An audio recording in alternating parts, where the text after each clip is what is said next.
महाभारत में कर्ण को पूर्व जन्म में मारने के लिए अर्जुन और श्री कृष्ण ने लिए थे कई जन्म, लेकिन इस कारण से नहीं हो पाए थे सफल। आइए जानते हैं वो कारण कौन से हैं। महाभारत कथा के अनुसार कई योद्धा ऐसे भी थे जिन्हें उनके पूर्व जन्म के अनुसार हार का सामना करना पड़ा था। असल में उनके पूर्व जन्म किए हुए ऐसे कर्म थे जो किसी न किसी वजह से उनकी मृत्यु का कारण बने। इनमें से एक योद्धा का नाम है कर्ण। आपको जानकर हैरानी होगी कि कर्ण अर्जुन का संबंध द्वापर युग से भी ज्यादा पुराना था। पूर्व जन्म ही नहीं बल्कि कई जन्मों से अर्जुन श्री कृष्ण के साथ मिलकर कर्ण को मारने का प्रयास कर रहे थे, लेकिन कर्ण किसी न किसी तरह से बच ही निकलते थे। आइए विस्तार से जानते हैं कि कर्ण की पूर्व जन्म की कहानी क्या है। कर्ण पिछले जन्म में दंभोबदवा नाम का एक असुर था। सूर्यदेव ने उसे 100 कुंडल और कवच दिए थे। सूर्यदेव ने उसे एक वरदान भी दिया था कि जो कोई भी उसके कुंडल और कवच को तोड़ेगा उसकी मृत्यु हो जाएगी। वो अपनी ताकत के नशे में बहुत चूर रहता था। वह लोगों को परेशान करने लगा, इसलिए सब लोग नर नारायण ऋषियों के पास गए। वे ही उनकी मदद कर सकते थे। नर नारायण वास्तव में श्री कृष्ण और अर्जुन के ही रूप थे। वे ही इस समस्या का समाधान निकाल सकते थे। दंभोबदवा नाम के एक असुर को एक अनोखा वरदान मिला था।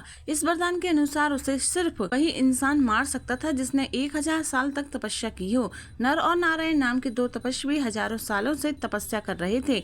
कई लोग इन्हें देवताओं का अंश भी कहते थे। पहले नर ने दंभोबदवा से लड़ाई की और उसका एक कवच तोड़ दिया था, लेकिन नर की मृत्यु हो गई। फिर नारायण ने अपनी शक्ति से नर को फिर से जीवित कर दिया।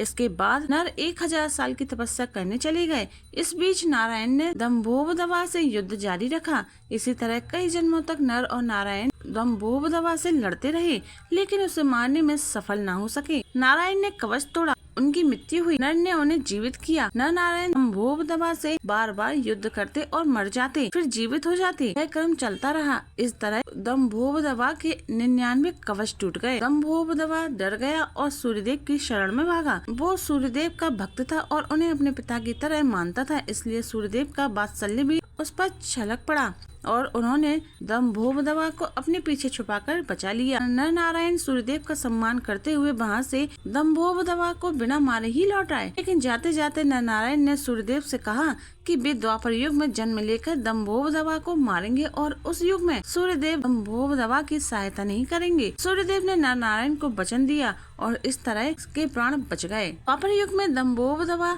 कर्ण के रूप में जन्मा। दंभोबदवा का एक कवच कुंडल शेष रह गया था, इसलिए कर्ण ने सूर्यदेव के इन्हीं कवच कुंडल के साथ जन्म लिया। श्री कृष्ण को कर्ण की मृत्यु का रहस्य पता था, इसलिए उन्होंने इंद्रदेव को कर्ण से उसके कुंडल और कवच मांगने के लिए भेजा था। द्वापर युग में नर नारायण के रूप में जन्मे श्री कृष्ण और अर्जुन ने कुरुक्षेत्र के रण में जन्मों से आ रही प्रतिज्ञा को पूरा किया। श्री कृष्ण के मार्गदर्शन में अर्जुन ने कर्ण को निहत्था मारकर पूर्व जन्म की प्रतिज्ञा पूरी की।